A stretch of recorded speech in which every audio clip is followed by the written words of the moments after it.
Merci beaucoup. Donc je vais quand même prendre 25 minutes si c'est possible, parce qu'il y a beaucoup de choses à dire. Donc j'étais invité au TEDx Oujda pour avoir gagné le meilleur article 2010 au Maroc Awards, un article qui est nommé Al-Barça wa Khawatouha. Donc ici c'est...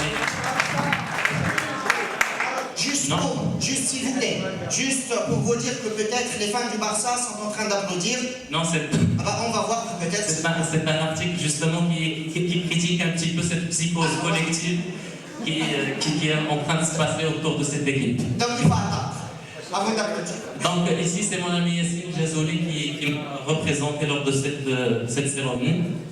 Et aussi pour vous raconter le voyage historique qu'on a fait à la bande de Gaza en 2009 après les offensives israéliennes. Voilà, là je vous invite à applaudir effectivement cette particularité que moi aujourd'hui une personne présente parmi nous et qui a voyagé, qui a décidé d'aller dans l'un des territoires qui nous sont trop chers.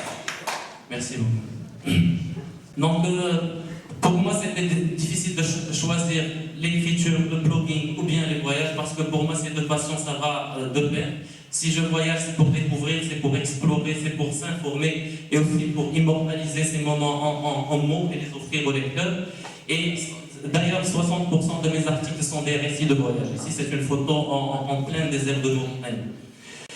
Donc voyage ou écrire, c'est pour ça que je dis je voyage je voyage donc j'écris, donc on va essayer tous ensemble de voyager un petit peu dans les 4 pays qui m'ont inspiré le plus, la Guinée, le Liban et on laisse le meilleur pour la fin, la Palestine.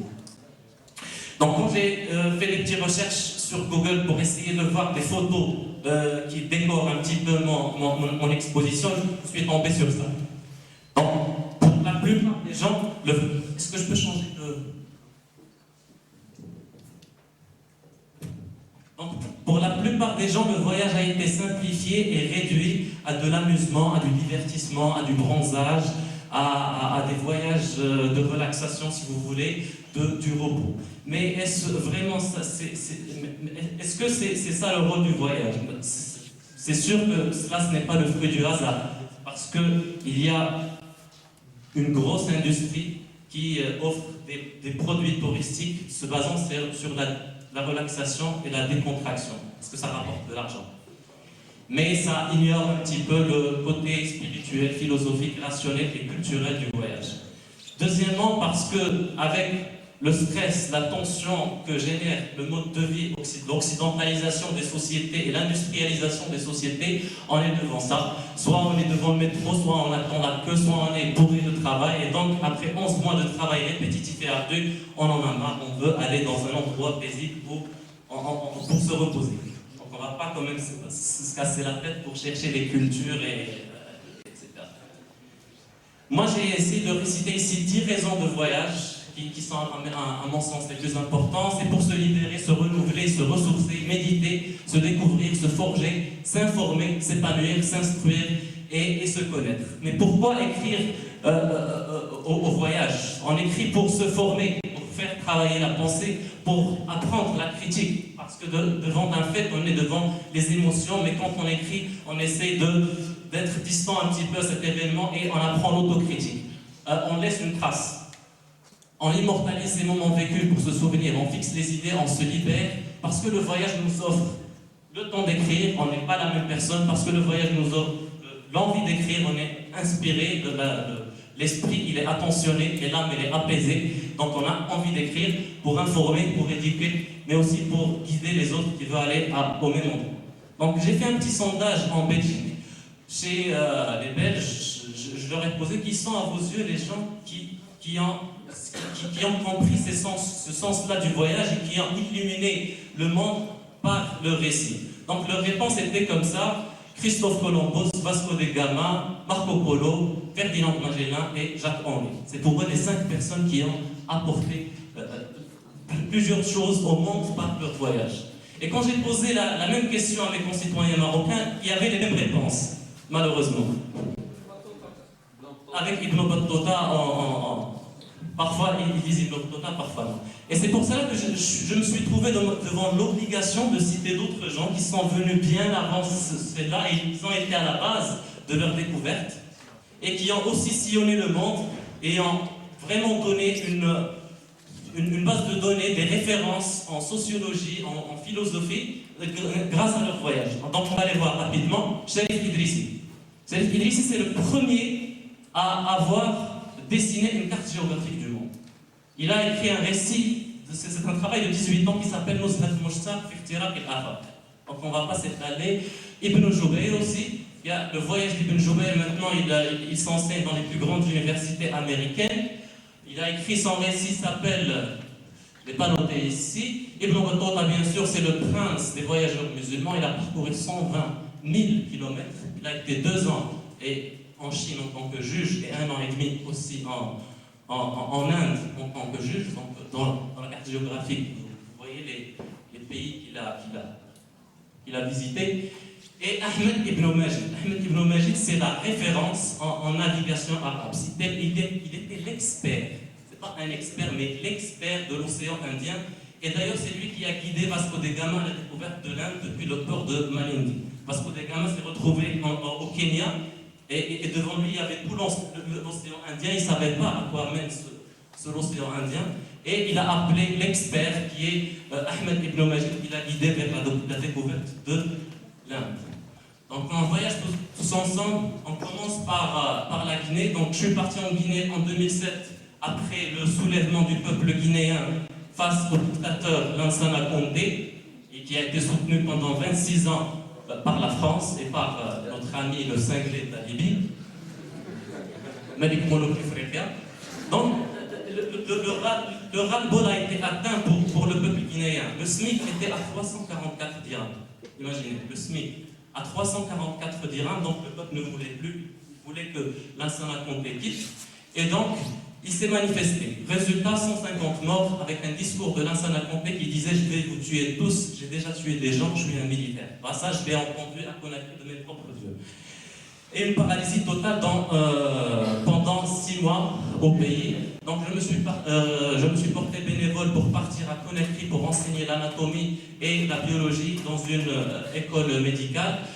Il y avait 176 étudiants, 7 étudiants seulement avaient un ordinateur, 0 n'avait connexion Internet. Donc imaginez ce matin, nous étions en train de parler de je sais pas quoi. Et en Guinée, c'est personne qui n'avait Internet en 2007. Maintenant, il y a une démocratisation d'Internet après que le président est mort. Mais le niveau était très médiocre, mais il y avait des ambitions qui sont très grandes de la part de ces étudiants. Après la fin du cours, je me rappelle, après la fin du cours, il y avait des étudiants qui vendaient de l'eau minérale, qui vendaient des sucettes, des bonbons, des sandwichs, des étudiants en médecine pour pouvoir subvenir à leurs besoins. Parce qu'en Guinée, c'est 4% seulement des hommes et 1% des femmes qui finissent leur études universitaires. Cette expérience m'a permis c'était une expérience d'enseignement qui m'a permis de retrouver un équilibre entre la distance qui garde le respect et la proximité qui ouvre les cœurs, si vous voulez. C'est parce que j'étais en même temps l'enseignant de ces étudiants et le joueur de basket de l'équipe, c'était mon sport favori, et un fervent supporter de leur équipe de foot. Le foot en Guinée, c'est comme une drogue, c'est plus qu'un sport, c'est comme une drogue. D'ailleurs, dans tout le continent africain, auquel les jeunes se réfugient contre une vie qui est vraiment insupportable. La Guinée est un pays très riche. C'est un pays extrêmement riche en diamants, en or, en pêche, en bauxite et en phosphate aussi. Mais malheureusement, cette richesse est mal gérée. Pratiquement toute cette richesse elle est exploitée par les multinationales étrangères. Il y a des mines, on n'a pas le droit de rentrer dans ces mines-là. Et bien sûr, ces multinationales prennent ces richesses et en contrepartie, en garantissant aux dictateurs de la chaise. C'est un pays aussi qui est très pauvre. Pauvre en infrastructure. Ça, c'est la capitale de la Guinée, Conakry. Il y a une infrastructure vraiment très désastreuse. D'ailleurs, les immeubles bien construits et l'immeuble du président, la résidence de l'ambassadeur des États-Unis et l'ambassadeur de la France. C'est les trois plus grandes résidences en Guinée. Juste à titre d'exemple, c'est qu'en Guinée, on a le droit à l'eau et à l'électricité pendant 6 heures chaque 2 jours. À l'eau et à l'électricité, 6 heures chaque 2 jours. C'est-à-dire que moi, sincèrement, ça a été, pour moi, c'était bénéfique parce que je me suis désintoxiqué de toutes ces machines dont je dépendais. Comme je trouvais rien à faire, je parlais avec les gens, je discutais avec n'importe qui pour dire n'importe quoi. Et je me suis dit que, est-ce que ces moyens de communication, est-ce qu'ils ne sont pas en train de réduire la communication effective et naturelle? Parce que je n'ai jamais parlé de ma vie comme je l'ai fait en Guinée.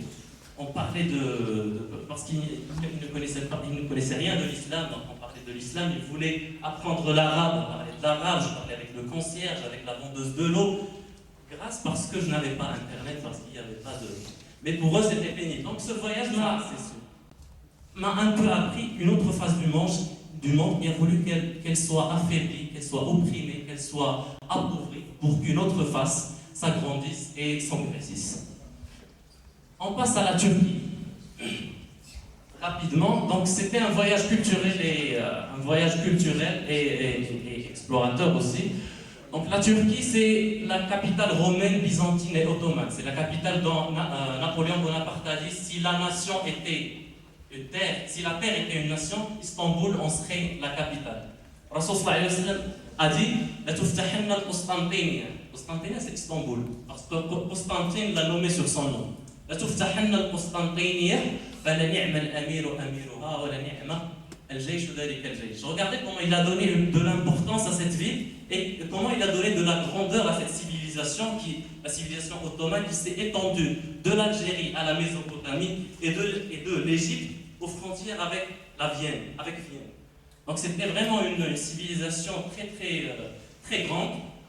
Et Istanbul, c'est une ville qui est fondée sur cette colline, comme Rome. C'est une ville qui contient 16 millions de personnes et qui a une caractéristique géographique aussi, c'est que sa moitié est en Europe et l'autre moitié elle est en Asie. Donc dans la même journée, on peut aller en Asie et puis revenir en Europe, et puis revenir en Asie. Donc c'était assez rigolo à Istanbul.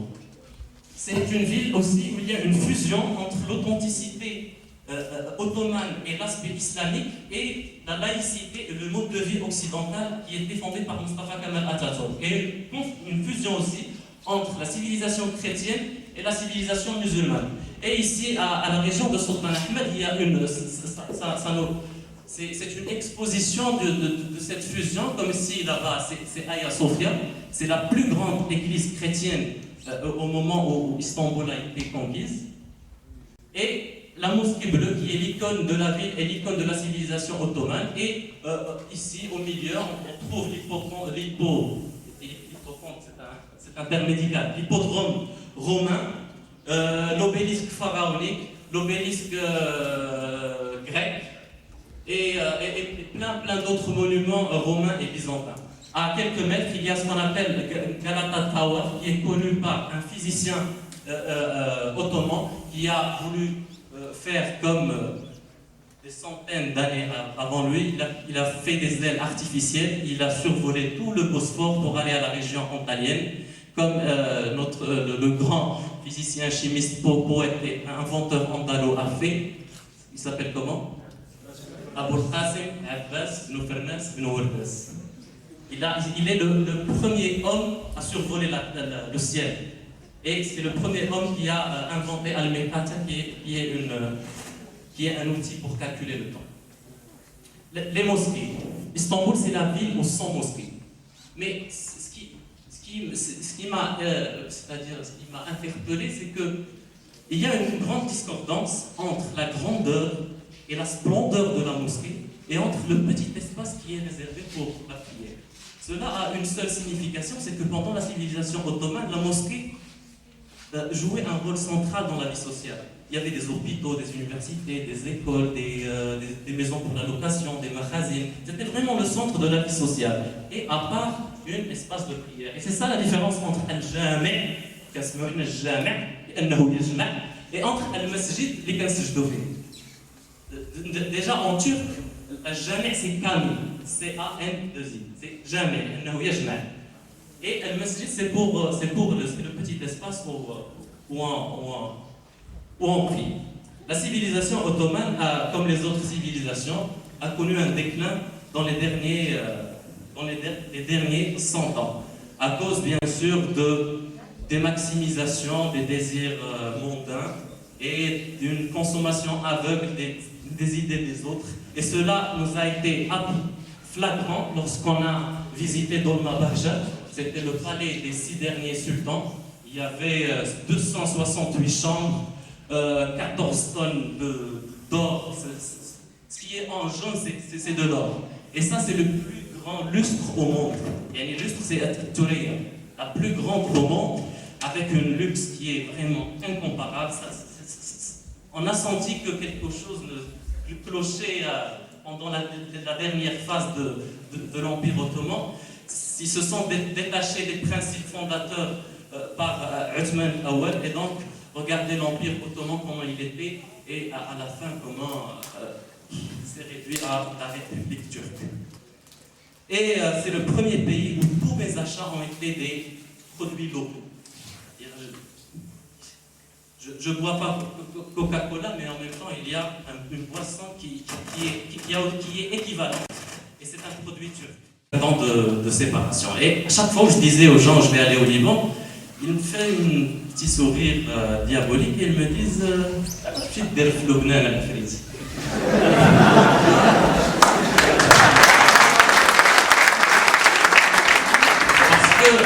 ce que les gens connaissent du Liban, c'est ça. C'est voilà, c'est sans commentaire.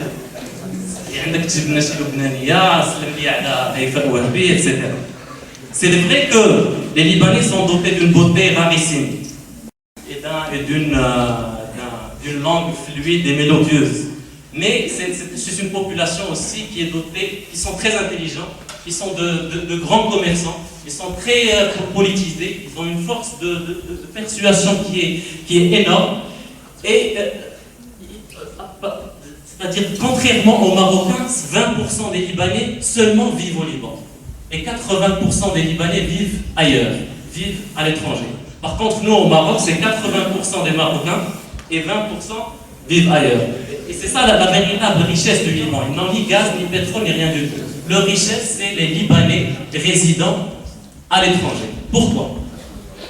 Parce que les Libanais résidant à l'étranger, c'est ça. C'est Carlos Hilo, d'origine libanaise, l'homme le plus riche au monde. Walid Ben Talal, sa mère est libanaise. C'est l'arabe le plus riche au monde. Carlos Ghosn, c'est le président de Nissan Renault. Nicolas Haig, c'est le président de Swatch. Robert Gitz, c'est le député de Edward Islands au Canada. Il y avait aussi le président de l'Équateur, qui était d'origine libanaise. Le président du Colombia, qui était d'origine libanaise aussi. Le député du département du Maine aux États-Unis, d'origine libanaise. Et l'ex-président de Ford, l'ex-président Jacques Nasser, est aussi d'origine libanaise. Hein? C'est mieux que le gaz et le pétrole. En ce qui concerne le domaine scientifique, Michael Debaquet. Il s'appelle véritablement Michel Elias Debaquet. Mais nous, dans la fac de médecine, ils nous l'ont enseigné Debaquet. Ils l'ont américanisé, si vous voulez. Mais lui, il s'appelle Debaquet. C'est le chirurgien cardiovasculaire le plus connu jusqu'à maintenant. Il a découvert une technique chirurgicale pour les artères coronaires. Et si vous voulez, il y a Debaquet en chirurgie, c'est Messi en football, si vous voulez. C'est un chirurgien de renommée internationale. D'ailleurs, il y a une pince qui s'appelle Debaquet. Il y a un signe clinique qui s'appelle Debaquet. Donc, c'est quelqu'un et il est d'origine libanaise. Prix Nobel de chimie, Peter El-Moudawar, britannique d'origine libanaise. Ilyas Coré, prix Nobel de chimie d'origine libanaise. Et celui qui a conçu l'iPod est aussi d'origine libanaise. C'est un peuple qui est quand même assez intelligent et assez instruit. Par contre, le point négatif des Libanais, c'est qu'ils ils vivent sur les apparences. C'est un peuple qui adore le shopping, c'est un peuple qui... bon, je ne vais pas ajouter, il y a beaucoup de snobs, il y a beaucoup de frimes. Ce sont de grands adorateurs de shopping. Et les petits, c'est-à-dire les Libanais, ils n'aiment pas travailler n'importe quoi. C'est-à-dire les petits boulots, ils les laissent pour les Soudanais, les Syriens et les Palestiniens, les réfugiés palestiniens. Par contre, le Liban, il a raconté une histoire tragique, ou si vous voulez, une tragédie historique. Et c'est une école de résistance et de défi. Parce que le Liban, premièrement, il a résisté à la colonisation française qui a voulu établir un État chrétien dans la région pour garantir l'expansion de la France en Orient.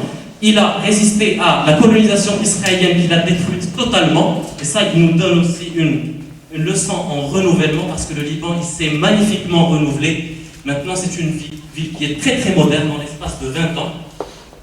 Et troisièmement, il nous donne aussi une leçon de résistance contre la division. Parce qu'il y a des forces étrangères qui veulent diviser ce pays qui contient 16 religions, plusieurs idéologies, etc. Et jusqu'à maintenant, ils sont arrivés à se renouveler. Voilà, c'est ça, c'est une périphérie de Beyrouth. Et il y a une cohabitation entre les musulmans et les chrétiens qui est magnifique aussi.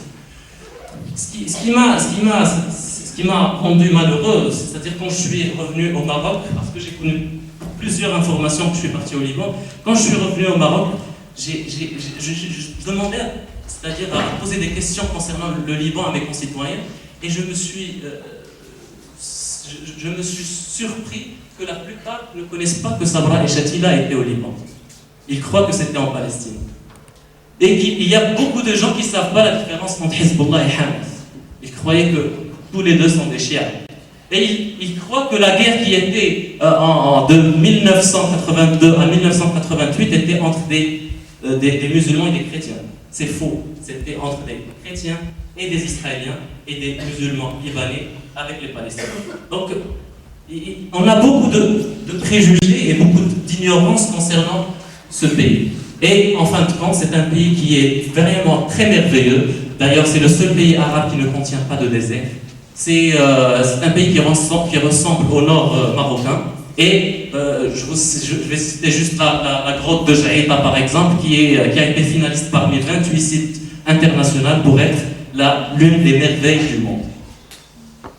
On laisse donc la Palestine en dernier parce que on doit lui laisser un petit peu de temps. Donc la Palestine, on a voulu aller à Gaza pendant le génocide israélien, mais il y avait un complotage entre l'autorité égyptienne et l'autorité israélienne. Ils n'ont pas voulu tout simplement nous donner des visas, mais après les attaques, on a permis c'est-à-dire d'avoir les visas et on est parti au Caire. Et là, à l'ambassade du Maroc au Caire, l'ambassadeur nous a accueillis, nous a donné un discours officiel des autorités égyptiennes et il nous a fait signer ce papier-là, comme quoi nous sommes les seuls responsables de ce qu'on vient de faire. Et que l'ambassade, elle se retire de toute responsabilité. On est parti donc à Ma'bar Rafah, et là-bas il y avait des journalistes comme Ahmed Mansour, comme Ansar Beljeddo, beaucoup d'associations qui attendaient depuis des semaines et des jours, donc on a commencé à perdre un peu espoir, mais miraculeusement on a pu rentrer le jour même, après 6 heures d'attente, on a pu rentrer, nous les Marocains et les activistes américains, les seuls. À part ses voisins. La première chose qu'on a vu, qu'on a remarqué, c'est une queue interminable de Palestiniens qui achetaient le gaz du côté israélien, qui est vendu 30 fois plus le prix qu'elle achète de l'Égypte. Et donc les Palestiniens ont été obligés de faire passer le gaz et tout ce que la bande en avait besoin des tunnels, qui étaient vraiment les artères nourricières de la bande. Le blocus a transformé la bande de Gaza vraiment en une prison à ciel ouvert, où il y a 1 750 000 prisonniers. Le blocus, il y avait ni eau, ni électricité, ni source d'énergie, ni produits agroalimentaires, ni engrais agricoles, ni rien du tout qui rentre à Gaza, sauf sous l'accord d'Israël. Parce que tous les 6 passages sont du côté d'Israël. Et le passage de Rafah, c'est un passage pour voyageurs, c'est pas un passage pour marchandises.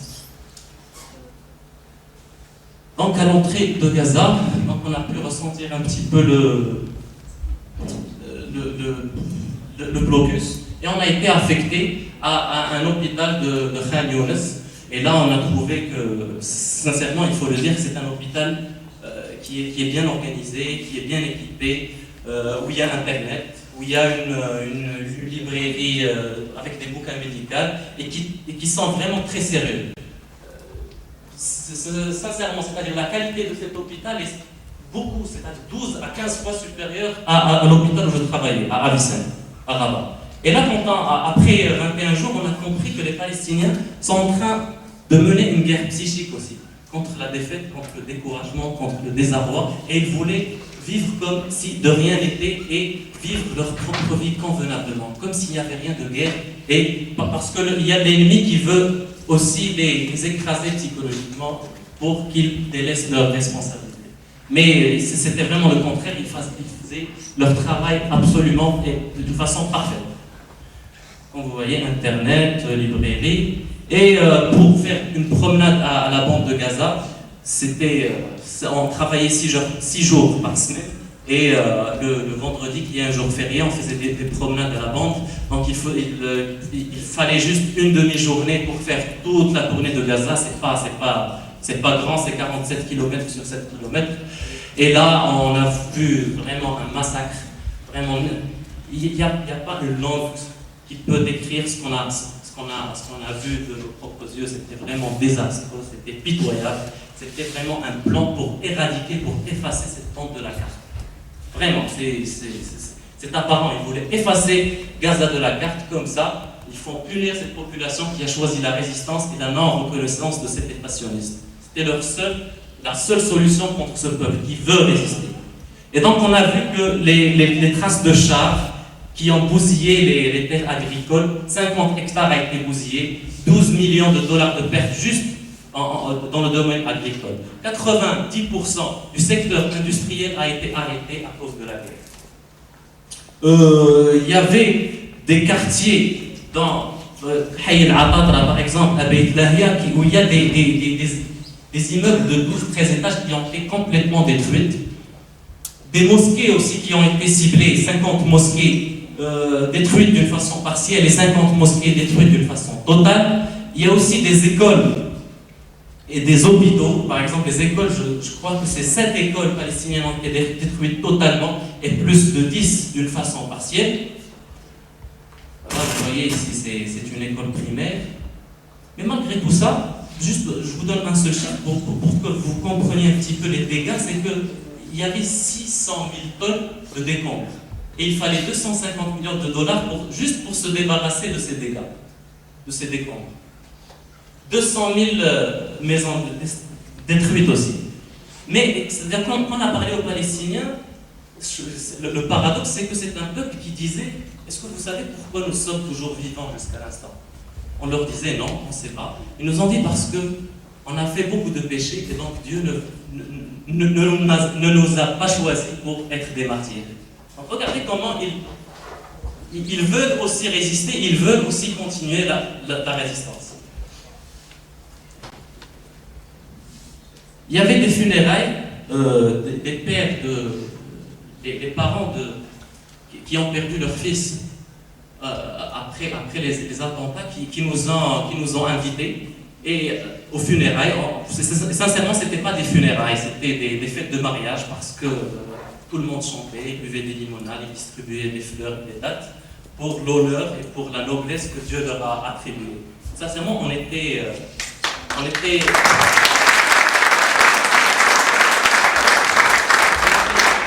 16 médecins et 3 pharmaciens qui rentraient chez une famille qui normalement ce sont des funérailles. Donc on faisait la tête comme si on était triste, on s'apprêtait à etc.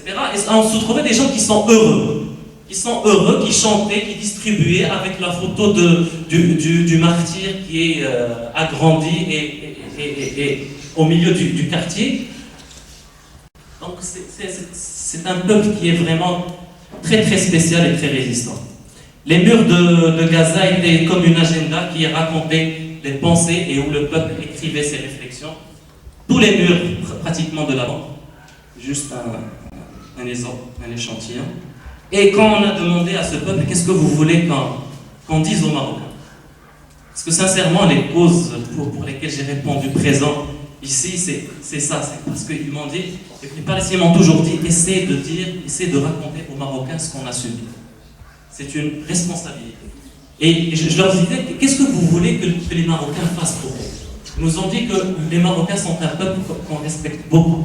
Déjà, la manifestation au Maroc a été la manifestation la plus grande au monde pour le soutien du peuple palestinien. Et ils nous ont dit une chose. Ils nous ont dit, dites aux Marocains de faire comme leurs grands et leurs ancêtres et grands-parents ont fait en construisant Hay al-Maghariba à Quds.